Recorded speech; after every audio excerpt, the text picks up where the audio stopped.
स्वास्थ्य ही संपद। भगवान करंतु समस्त शरीर सुस्थ रहो। जदि दैवातवशतः कार कौन स्वास्थ्य समस्या देखा जाउछि एवं अलग लोक शुणी आपण भी इच्छा प्रकाश करुँचे मु भुवनेश्वर एम्स जीवी एवं सेठारे अधिक चिकित्सा करेबी। यह एक उत्तम चिंताधारा। आपण भी आसतु, आपण एम्स चिकित्सार सुफल उठातु।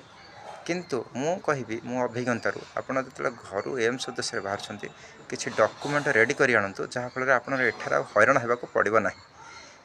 प्रथम तो आपन को ओरिजिनल आधार कार्ड सह तार जेरक्स एवं मोबाइल निश्चय आणतु।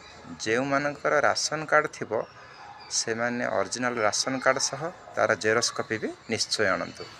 एवं भुवनेश्वर सकाल 9टा भितर आपण पहुँचवा चेष्टा करंतु।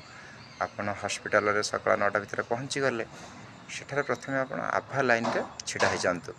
आभा लाइन रे छिड़ा होला बेलकु आपण आधार कार्ड सहित हाथ में मोबाइल टी धरथिबे। गोटे ओटीपी नंबर टी आपण मोबाइल के जीवो से आपण को गोटे टोकन नंबर मिल जिवो। आपण टोकन टी धरी जाइए टिकेट लाइन रे छिड़ा हो। टिकेट लाइन में छिड़ा होला परे किछि समय पर आपन को टिकेट खंडिया मिल जिवो।